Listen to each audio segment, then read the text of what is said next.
사무엘하 3장 22절부터 마지막 절까지 함께 읽겠습니다. 다윗의 신복들과 요압이 적군을 치고 크게 노력한 물건을 가지고 돌아오니 아브넬은 이미 보냄을 받아 평안히 갔고 다윗과 함께 헤브론에 있지 아니한 때라. 요압 및 요압과 함께한 모든 군사가 돌아오매 어떤 사람이 요압에게 말하여 이르되 넬의 아들 아브넬이 왕에게 왔더니 왕이 보냄에 그가 평안히 갔나이다 하니 요압이 왕에게 나아가 이르되 어찌 하심이니까 아브넬이 왕에게 나아왔거늘 어찌하여 그를 보내 잘 가게 하셨나이까. 왕도 아시려니와 넬의 아들 아브넬이 온 것은 왕을 속임이라. 그가 왕이 출입하는 것을 알고 왕이 하시는 모든 것을 알려 함이니이다 하고, 이에 요압이 다윗에게서 나와 전령들을 보내 아브넬을 쫓아가게 하였더니 시라 우물가에서 그를 데리고 돌아왔으나 다윗은 알지 못하였더라. 아브넬이 헤브론으로 돌아오매 요압이 더불어 조용히 말하려는 듯이 그를 데리고 성문 안으로 들어가 거기서 배를 찔러 죽이니 이는 자기의 동생 아사엘의 피로 말미암음이더라. 그 후에 다윗이 듣고 이르되 넬의 아들 아브넬의 피에 대하여 나와 내 나라는 여호와 앞에 영원히 무죄하니 그 죄가 요압의 머리와 그의 아버지의 온 집으로 돌아갈지어다. 또 요압의 집에서 백탁병자나 나병 환자나 지팡이를 의지하는 자나 칼에 죽는 자나 양식이 떨어진 자가 끊어지지 아니할지로다 하니라. 요압과 그의 동생 아비새가 아브넬을 죽인 것은 그가 기브온 전쟁에서 자기 동생 아사헬을 죽인 까닭이었더라. 다윗이 요압과 및 자기와 함께 있는 모든 백성에게 이르되 너희는 옷을 찢고 굵은 배를 띠고 아브넬 앞에서 애도하라 하니라. 다윗 왕이 상회를 따라가 아브넬을 헤브론에 장사하고 아브넬의 무덤에서 왕이 소리를 높여 울고 백성도 다 우니라. 왕이 아브넬을 위하여 애가를 지어 이르되 아브넬의 죽음이 어찌하여 미련한 자의 죽음 같은고 내 손이 결박되지 아니하였고 내 발이 착고에 채이지 아니하였거늘 불의한 자식의 앞에 엎드러진 같이 네가 엎드러졌도다 하매 온 백성이 다시 그를 슬퍼하여 우니라. 석양에 뭇 백성이 나와 다윗에게 음식을 구하니 다윗이 백성에게 이르되 만일 내가 해 지기 전에 떡이나 다른 모든 것을 맛보면 하나님이 내게 벌 위에 벌을 내리심이 마땅하니라 하매 온 백성이 보고 기뻐하며 왕이 무슨 일을 하든지 무리가 다 기뻐하므로 이 날에야 온 백성과 온 이스라엘이 넬의 아들 아브넬을 죽인 것이 왕이 한 것이 아닌 줄을 아니라. 왕이 그의 신복에게 이르되 오늘 이스라엘의 지도자여 큰 인물이 죽은 것을 알지 못하느냐. 내가 기름 부음을 받은 왕이 되었으나 오늘 약하여서 수리아의 아들인 이 사람들을 제어하기가 너무 어려우니 여호와는 악행한 자에게 그 악한 대로 갚으실지로다 하니라. 아멘. 예, 감사합니다. 또 한 주간이 저물어 가고 있습니다. 금요일 아침 오늘 주님께서 은혜와 평강 주시기를 진심으로 축복합니다. 사무엘상하, 열왕기상하, 역대상하, 역사서라고 말합니다. 흔히 역사를 히스토리라 하지요. 히스토리 할 때에 그냥 히스 스토리 그의 이야기인데 단순히 소문자 히스가 아니라 대문자 히스 그분의 이야기입니다. 하나님의 이야기를 우리가 역사라 그러죠. 하나님이 이 세상을 어떻게 이끌어 가시는가. 사무엘상은 다윗의 이야기, 사울의 이야기 같고 사무엘하는 다윗의 이야기 같지만은 사울도 다윗도 주인공이 아니라 하나님이 주인공이시다 그렇게 말씀을 드렸습니다. 하나님께서 다윗의 나라를 어떻게 세워가시는지 인간의 어떤 욕심, 암투, 권력에 대한 욕망 이런 것들까지 이용하셔서 활용하셔서 다윗 왕가를 세워가시는 하나님의 역사를 오늘도 보게 됩니다. 다윗이 곧바로 왕이 된 건 아니었습니다. 사울이 죽은 이후에도 유다 족속만의 왕이었고 또 이스보셋이 2년간 11개 지파를 다스리는 왕이었었습니다. 그리고 이제 그 11개 지파와 유다 지파가 전쟁을 계속했었죠. 2장에서도 아주 어리석은 죽고 죽이는 그런 참 참혹한 일들이 일어났었는데 그 전쟁 중에는 군인이 권력이 큽니다. 군인이 힘이 세죠. 우리나라도 만약에 전쟁이 다시 시작이 되면은 군인들이 또 힘이 있겠죠. 남과 북은 아니었고 유다 족속과 11개 지파가 계속 전쟁을 하니까 양측 다 군인들의 발언이 세고 군인들이 힘이 셉니다.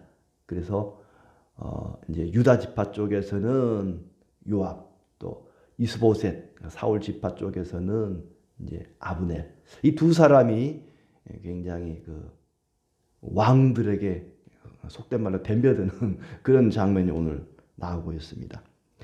일단 1절을 보시면 사울의 집과 다윗의 집이 전쟁이 오래매 다윗은 점점 강하여 가고 사울의 집은 점점 약하여 가니라. 다윗은 점점 많은 사람들이 이제 처음엔 유다 족속만의 왕이었지만은 많은 사람들이 왕으로 인정하게 되고 이스보셋 사울의 아들이죠. 그의 주변에서는 점점 사람들이 떠나가는 그런 모습을 보여주고 있습니다. 2절에서 5절까지는 다윗의 아들들인데 암논, 길랍, 압살롬, 아도니아, 스바랴, 이스르암 이렇게 많습니다. 부인도 많았죠. 우리가 다윗을 본받아야 한다고 부인을 많이 두는 것은 성경을 오해하는 것입니다. 그 시대에 아마 관습이었던 것 같은데 잘못된 관습이죠. 하나님이 기뻐하지 않는 일인데 다윗이 그 시대의 관습에 따라서 하나님이 기뻐하지 않는 그런 삶을 살았습니다. 그 결과 나중에 아들들끼리 서로 죽고 죽이는 비극이 일어나죠.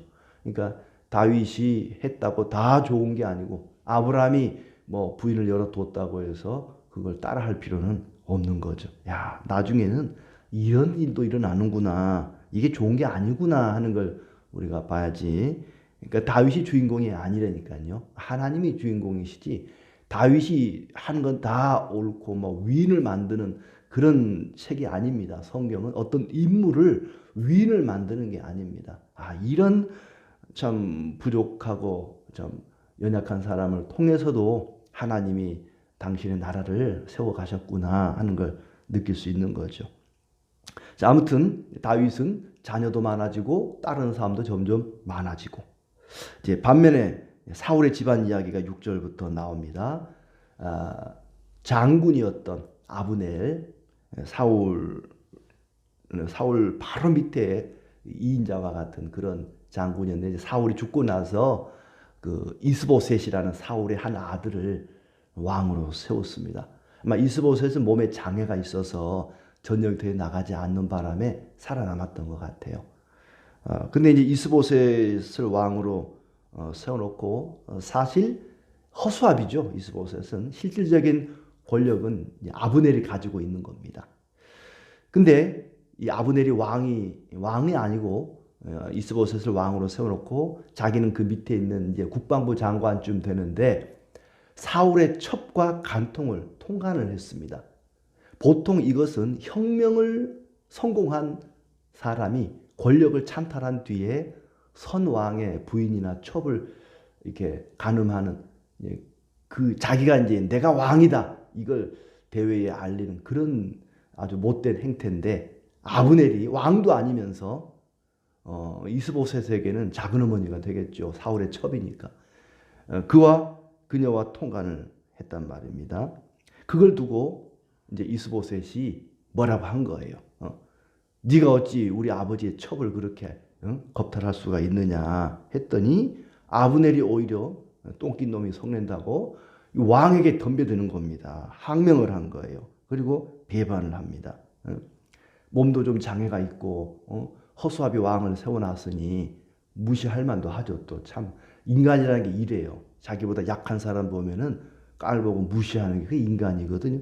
이 아브넬이 왕을 세워놓고도 왕 대접을 하지 않습니다. 거기 8절에 보면 아브넬이 이스보셋의 말을 매우 분하게 여겨. 왕이 말을 하는데 밑에 장군이 분하게 여기면서 내가 유다의 개머리냐? 내가 오늘 당신의 아버지 사울의 집과 그의 형제와 그의 친구에게 은혜를 베풀어 당신을 다윗의 손에 내주지 아니하였거늘 어떻게 나에게 이 여자 때문에 허물을 돌리느냐? 이런 얘기를 합니다. 내가 유다의 개머리냐? 이 말은 이 성경이니까 머리냐 그랬지 원래 대가리입니다. 개 대가리냐? 왕에게 욕을 하는 거나 마찬가지죠. 야, 이 개대가리야 이렇게 욕을 하는 거나 다름없습니다. 내가 얼마나 큰 일을 했는데 나에게 이럴 수 있느냐. 내가 좀 그 여자하고 그렇게 놀아놨다고 나를 무시하느냐 하면서 왕을 왕대접하지 않고 이참에 내가 다윗에게로 가버리겠다. 엄포를 놓고 겁박을 합니다. 하나님이 맹세하신 대로 될 것이다. 뭐냐 하면은 이스라엘 모든 백성들이 다 알고 있는 사실이 사울 다음은 다윗이라는 거예요. 다윗이 왕이 되는 것이 하나님의 뜻이라는 것을 온 이스라엘 백성들이 알고 있고 아브넬 자신도 알고 있습니다. 그러면서 하는 소리가 이스보셋 당신은 끝났어. 이제 다윗이 왕이 될 거야. 하나님이 맹세하신 대로 될 거야. 이 바보 같은 놈아 하면서 막 왕에게 함부로 하는 거지요. 참 이 아브넬이 이 기회주의자라는 게 얼마나 못됐냐 하면은 자기가 왕으로 세웠잖아 이스보셋을. 다윗이 다음 왕인 줄을 그것이 하나님 뜻인 것을 알았다면 이스보셋이 왕이 되려고 하더라도 말렸어야죠. 다윗이 다음 왕인데 왜 당신이 왕 되려고 하느냐? 말렸어야 되는데 오히려 자기가 이스보셋을 왕으로 세웠잖아요. 근데 여자 때문에 오히려 이제 와서는 이제 하나님이 맹세하신 대로 될 것입니다. 당신은 끝났어. 뭐 이딴 소리나 하고 있는 거죠. 그러면서 이제 다윗에게로 돌아가겠다. 이렇게 온 이스라엘이 통합하겠다는 의사를 내비칩니다. 그게 참 기회주의자죠. 자기에게 유리한 쪽으로 간에 붙었다 쓸개 붙었다 하는 식으로 언제는 사울 집안에 붙었다가 이제 대세가 다윗에게로 기울었다 싶으니까 다윗에게로 가겠다. 아브넬이 다윗에게 사신을 보내서 우리 통합합시다. 내가 당신 밑으로 들어가겠소. 제안을 합니다. 다윗이야 마다할 게 없죠. 유다 족속만의 왕이었는데 11개의 지파를 다스리는 권력자가 권세자가 들어온다니 다윗이 마다할 일이 없습니다. 다윗이 아브넬에게 이제 허락을 하는데 조건을 하나 달죠. 미갈을 데려와라. 사울의 딸이었던 다윗의 첫 번째 부인 미갈. 다윗이 가장 힘들었을 때 함께 했던 조강지처입니다. 사람은 조강지처를 버리면 안 돼요. 다윗이 부인이 여럿 있지만은 그래도 나에게는 첫 번째 부인 미갈 당신을 잊을 수 없어 하고 올 때 미갈을 데려와라. 뭐 미갈을 얼마나 사랑했는지는 모르지만은 한편으로는 사울의 딸이니까 선왕의 딸이잖아요. 왕족을 끌어안는 겁니다. 이게 정치라는 거죠. 나를 반대하는 다윗이 왕 되는 걸 반대하는 가장 강한 지파가 베냐민 지파 사울의 집안이거든요. 그러니까 사울의 딸을 다시 부인으로 맞아들임으로써 이제 다윗의 반대파를 끌어안는 그런 정치적인 모습도 보여주고 있는 것입니다. 근데 이제 미갈이 다른 남자에게 시집을 갔는데 그 남자가 울면서 따라오는 거예요. 왜 남의 부인 뺏어가냐고. 근데 힘센 아브넬이 장군이 데려가겠다는데 뭐 어떡해요. 막 칼을 휘두르는데 그냥 울면서 돌아갔다 하는 그런 안타까운 얘기도 나오고 있습니다. 이제 다윗이 아브넬에게도 이스보셋에게도 미갈을 나에게 돌려다오 부탁을 해서 이렇게 미갈이 다시 다윗에게로 돌아오고 아브넬이 장로들을 설득을 해서 우리 같이 나라 통합합시다. 다윗을 왕으로 섬깁시다. 이렇게 해서 이제 충성 맹세를 하고 아브넬이 다윗 밑으로 들어갑니다. 그리고 다윗은 아브넬을 맞이해서 잔치를 베풀었다 하는 것이 21절까지의 말씀입니다. 23절부터는 반전이 일어납니다. 22절부터 다윗 밑에 있었던 요압 장군이 전쟁터에 나갔다가 돌아온 거예요. 어쩌면 이것도 다윗의 정치적인 술수죠. 이 요압이 가장 미워하는 적장이 아브넬입니다. 왜냐하면 자기 동생 아사엘을 창으로 찔러 죽였거든요. 이게 2장에 나오잖아요.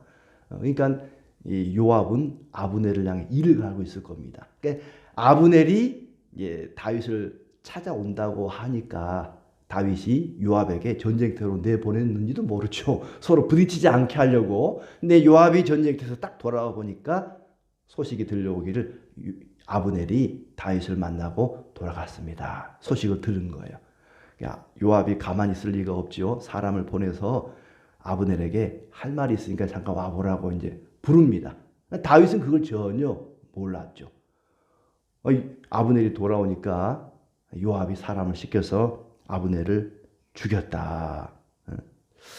참 잔인한 일이죠.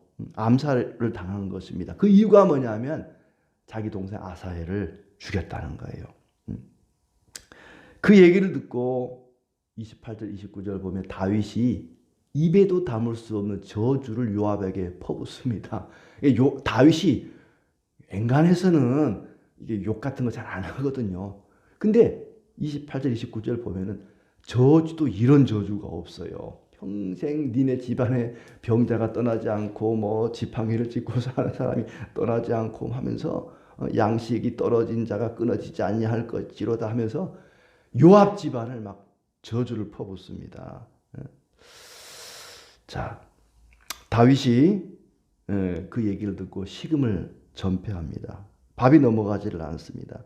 그리고는 아브넬의 죽음을 애도하면서 장사를 지내죠. 단순히 그냥 왕궁에 앉아 눈물만 흘린 것이 아니라 직접 상여를 따라가면서 웁니다. 얼마나 슬펐는지 굉장한 애도를 표현합니다. 그리고 백성들이 오해를 풀었다. 다윗이 밥을 안 먹으니까 백성들이 기뻐했다. 그 말은 무슨 얘기냐면 자기들이 오해를 했다는 거예요. 아브넬을 죽인 것이 요압이 아니고 왕이 시켜서 죽였다고 생각을 했던 거예요. 백성들은. 근데 다윗이 그 상여를 따라와서 슬퍼하는 모습을 보니까 밥도 안 먹고 애도하는 걸 보니까 우리가 오해를 했구나. 다윗이 죽인 게 아니고 요압이 혼자 죽인 거구나. 오해를 푸니까 너무 기뻤던 거야. 우리 왕은 역시 최고야. 다윗이 역시 최고야. 우리 하나님이 진짜 제대로 된 왕을 세웠구나. 이 생각하니까 너무 기뻤다는 겁니다. 말로만 아니라 진심으로 애도하는 모습을 보고 오해를 풀게 된 거죠. 사람이 살다 보면 오해를 받을 수가 있습니다. 그때 막 벼락같이 다윗이 화를 내고 내가 안 죽였는데 왜 나보고 그러냐 이러지 않고 진심을 표현하니까 사람들이 또 오해를 풀게 되고 하나님이 그 오해를 잘 해결해 주신 것 같아요.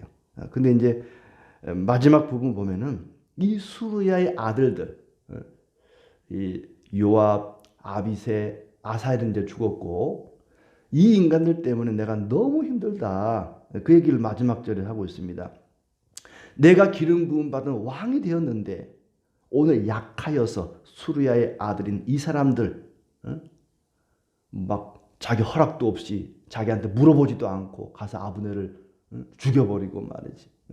이 요압이나 아비새 같은 이 사람들을 제어하기가 너무 어려우니 여호와는 악행하는 자에게 그 악한 대로 갚으실지로다 하면서 다윗이 너무 왕으로서 힘들어하는 거예요. 전쟁 중이니까 이 군인들이 이렇게 힘을 막 쓰는 거죠. 근데 이 아비새나 이 말썽꾸러기 요압이 누구냐? 수리아의 아들이거든요. 그러니까 다윗의 제일 큰 눈인 아들들입니다. 남이 아니에요. 그리고 조카들이지만은 다윗보다 아마 나이가 많았던 것 같아요. 싸움도 잘하고 자기들이 나이도 많고 힘도 세니까 자기가 왕인 것처럼 아브넬도 그렇고 요압도 그렇고 군인들인데 지들이 왕인 줄 알고 누가 왕인지 바뀐 거예요 이게. 그러니까 다윗이 너무나 힘든 거예요. 우리 누님 아들들인데 이 인간들이 너무 힘이 세고 나는 약하고 이 인간들 때문에 너무 힘들다. 그래가지고는 나중에 이제 열왕기 상 2장 5절 6절 가면은 죽을 때 솔로몬에게 이런 유언을 남깁니다. 열왕기상 2장 5절에 보시면 요압이 수리아의 아들 요압이 내게 행한 일 곧 이스라엘 군대의 두 사령관 넬의 아들 아브넬과 예델의 아들 아마사에게 행한 일을 네가 알거니와 그가 그들을 죽여 태평 시대에 전쟁의 피를 흘리고 전쟁의 피를 자기 허리에 띤 띠와 발에 신은 신에게 묻혔으니 네 지혜대로 행하여 그의 백발이 평안히 수월에 내려가지 못하게 하라 하면서 유언으로 남길 정도예요. 아들에게 아들아 다른 인간들은 다 괜찮은데 요 인간들만큼은 네가 조심해야 된다. 죽을 때까지 한을 품고 죽은 것 같아요. 내가 그 인간들 때문에 너무 힘들어서 왕 노릇 해먹기 진짜 힘들었다. 니도 이 인간들을 조심해라 하면서 유언을 남기게 됩니다. 우리는 이 말씀을 통해서 사람이 함께 한다고 해서 다 같은 마음은 아니구나. 다윗과 함께 한다고 요압이 다윗과 같은 마음이 아니었고 이스보셋과 아브넬이 함께 한다고 아브넬이 이스보셋과 같은 마음이 아니었고 함께 있는다고 같은 마음이 아니다. 우리가 주님과 늘 함께 한다고 하지만 과연 내가 주님의 마음을 얼마나 헤아리는지 가룟 유다처럼 주님과 함께 하지만 늘 마음속에 배반하고자 하는 마음. 가룟 유다만 욕할 게 아니지요. 예수님 죽으니까 다 떠나지 않았습니까? 제자들이 주님과 함께 했지만 마음은 다 콩밭에 가 있었다는 거예요. 우리의 마음이 그런 것은 아닌지 늘 예배자리 주님과 동행한다고 말하지만은 주님과 딴 마음을 품고 있는 건 아닌지 우리 마음을 잘 살펴봐야 될 것입니다. 또한 하나님 말씀에 순종하니까 다윗의 집은 점점 강성해져 갔습니다. 말씀에 순종함으로 여러분의 가정과 또 사업장과 일터와 우리 교회가 점점 강성해지는 그런 복이 있기를 바랍니다. 또 사적인 감정으로 인해서 다른 사람을 해쳐서는 안 될 것입니다. 이 요압 이 사람 큰 그림을 그려야지. 다윗 왕과 하나님의 나라를 생각해야 되는데 자기의 어떤 사적인 감정 때문에 평화를 깨뜨리는 어리석은 일을 했습니다. 다윗이 왕이면 왕에게 물어보거나 일을 저질렀어야죠. 자기 마음대로 함부로 했던 것입니다. 그런데 하나님은 그런 사람들을 통해서라도 그렇게 또 정리할 사람은 정리하고 하나님의 나라를 이루어 가시는구나. 하나님께서는 이런 인간의 탐욕과 암투와 권력에 대한 욕망까지도 이용해서 하나님의 나라를 이루어 가시는 그런 신실하신 하나님이십니다. 오늘도 그 하나님을 의지하면서 말씀에 순종하며 살아가기를 진심으로 축복합니다.